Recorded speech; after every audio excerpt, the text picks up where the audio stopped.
श्री रामानुजाचार्य जी महाराज, जगतगुरु रामानुजाचार्य जी महाराज श्री रंगम में निवास करते, श्री रंगनाथ भगवान की सेवा करते। एक चोल राजा हुआ दक्षिण देश में, वो वैष्णव का बड़ा विरोधी हुआ, तो उसने, राजा था, अपने शासन का अधिकार वैष्णव के विरोध में लगाया। श्री रामानुजाचार्य जी का बड़ा प्रभाव था, तो उसने सेना लेकर के इनको हटाने के लिए चला। श्री रामानुजाचार्य जी को जब ये समाचार मिला तो कुछ वैष्णव ने समझाया कि महाराज आप कुछ दिन के लिए अन्यत्र चले जाएंगे, दुष्ट प्रकृति के लोगों से उलझना ठीक नहीं है, कुछ दिन के लिए आप अलग चले जाएंगे। तो श्री रामानुजाचार्य जी कुछ वैष्णव को लेकर के श्री रंगम से वेश बदल करके निकले और एक स्थान है यादवगिरी, वहां पहुंचे। तुलसी का विशाल वन था, आप वहीं समीप में पहुंच करके जब विराजे तो रात्रि में श्री ठाकुर जी ने स्वप्न दिया कि ये जो तुलसी का वन है, इसके नीचे हमारी श्री विग्रह गड़ा हुआ है, कल आप श्री विग्रह को निकलवाओ और यही स्थापित करो और हमारी सेवा पूजा करो।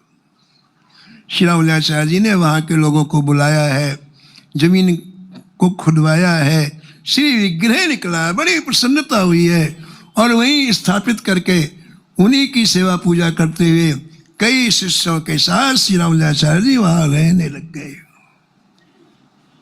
1 वर्ष निकल गया, पता ही नहीं चला। चित्त लग जाए ठाकुर जी की सेवा में, ठाकुर जी के नाम में, ठाकुर जी की लीला माधुरी में, ठाकुर जी के धाम में, तो 100 साल कब निकल गए नहीं पता चलता। कई महात्मा कहते हैं हमको 80 साल हो गए वृंदावन आए हुए, ऐसा लगता है 8 मिनट पहले आए। इतना चित्त लग गया, इतना मन लग गया। 1 वर्ष निकल गया। श्री रामानुजाचार्य जी के मन में आया कि हम श्री ठाकुर जी की पाटोत्सव मनाए नहीं, जिसमें ठाकुर जी ने महाराज श्री रामानुजाचार्य जी को स्वप्न में कहा, स्वप्न में ये कहा कि देखो भाई, ये मूर्ति उत्सव मूर्ति नहीं है, ये हमारा विग्रह एक जगह रहेगा।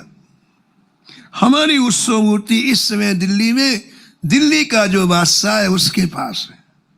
तुम्हें यदि हमारा उत्सव मनाना है तो तुम प्रातःकाल दिल्ली जाओ और बादशाह से हमारी उत्सव मूर्ति मांग के लाओ। हमारी उत्सव मूर्ति का नाम है संपत कुमार। और उस मूर्ति ने श्री ठाकुर जी से जो बात किया, वो मूर्ति का दर्शन भी कराया रामानुजाचार्य। ऐसी हमारी मूर्ति है, बादशाह के पास है, आप वहां जाओ और ले करके आओ। बहुत खुश हुई रामानुजाचार्य, तुरंत उठे।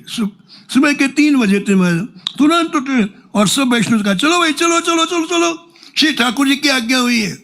मैं दिल्ली आया, यमुना के किनारे अपना आसन लगाया, यमुना जी में स्नान किया, नियम किया और सभी के सभी श्री रामानुजाचार्य जी के साथ में सभी के सभी बादशाह के महल में पहुंचे। अब बादशाह क्या बड़ी भीड़, ये गए हमको बादशाह से मिलना, बातचीत करने वाले कोई इनकी सुने ही नहीं। साधु महात्मा कौन सुनता, नहीं सुनने को तैयार नहीं बाजी। कोई इधर जा रहा है, कोई उधर जा रहा है, कोई देख भी नहीं रहा इनको। तो सब शिष्यों ने रामानुजाचार्य जी से कहा, महाराज क्या करना चाहिए? यहाँ तो हम लोग कचरा के सरीके, फालतू सरीके, क्या करना चाहिए? बोले देखो, कोई ना कोई ऐसा काम करो कि इनको दिक्कत पड़े, तब ये देखेंगे अपनी तरफ, और रोज आए। बोले ठीक है, तो क्या करना चाहिए? बोले महल में जाने के 4 दरवाजे हैं और चारों दरवाजे में तुम 100 महात्मा खड़े हो जाओ। कोई दरवाजे के बाहर जाए उसे रोको और बाहर से अंदर जाए उसे रोको। अब महात्मा लोग महाराज खड़े हो गए, रुकना प्रारंभ कर दिया। अब जब लोग रुक गए, आना जाना बंद हो गया, उनको बड़ा गुस्सा आया। वो मंत्रियों से जाके कहा, मंत्रीवर ये पता नहीं कहाँ के आ गए हैं बैरागी बाबा, हम लोग को आने जाने सारा काम हमारा रुक गया। मंत्री आया और बोला देखो, रास्ते से सब लोग अलग हो जाओ, नहीं हम अभी तोप से उड़वा देंगे, बड़ी बड़ी तोपें हमारे पास हैं। संतों ने कहा देखो भाई, हमें तुम एक बार बादशाह से मिलवा दो, हम चले जाएंगे।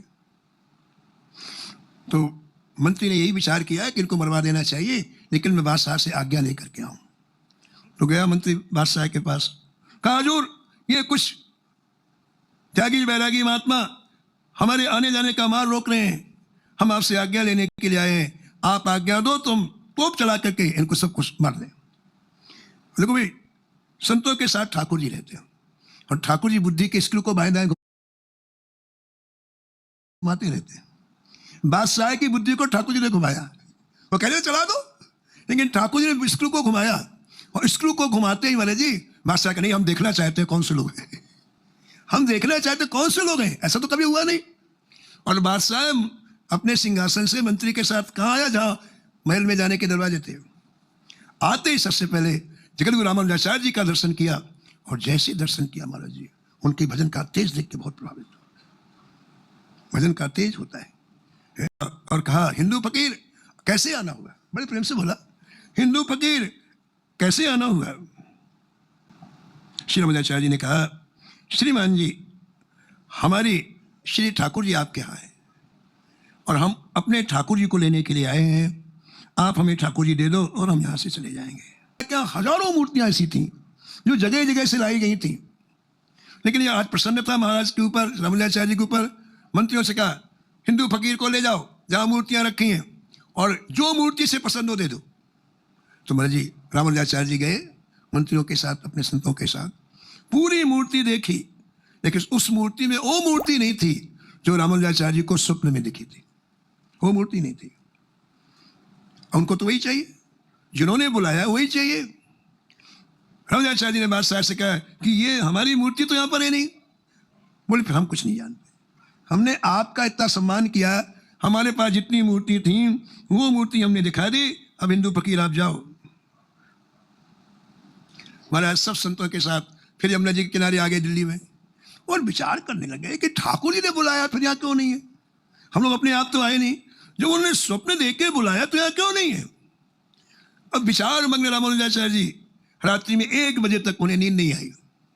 एक तंद्रा अवस्था होती है, तो श्री रामानुजाचार्य जी की तंद्रा अवस्था आई तो कानों में मधुर मधुर आवाज आई। किसकी आवाज आई? संपत कुमार जी की। वही ठाकुर जी की आवाज आई जिनको लेने के लिए आए थे। क्या आवाज आई? ठाकुर जी बोले, श्री संपत कुमार जी बोले, बड़ी बड़ी विचित्र बातें होती है ठाकुर भक्त और भगवान के बीच में। संपत कुमार बोले, आचार्य जी हम संग्रहालय में रहने वाले ठाकुर नहीं है, वो तो म्यूजियम था जा रखे थे, जहाँ हजारों मूर्ति रखी थी एकत्रित करते। तो ठाकुर जी बोले, आचार्य जी हम संग्रहालय में रहने वाले ठाकुर नहीं है, तो कहाँ हो महाराजा? बोले इस बादशाह की जो बेटी है, जो शहजादी है, उसके पलंग में हम सो रहे इसलिए यदि तुमको चाहिए तो तुम बादशाह से कहो और शहजादी के पास से हमको लेकर के चलो। तो उन्होंने पूछा, महाराज आप शहजादी के पास क्यों रहते हैं? उसमें ऐसा क्या है, आप क्यों रहते हैं शहजादी के पास? तो श्री ठाकुर जी ने शहजादी की प्रीति का वर्णन किया है, शहजादी के प्रेम का वर्णन किया। अब देखो आप, ये प्रेम के पीछे पीछे कैसे दौड़ते हैं वो ठाकुर है।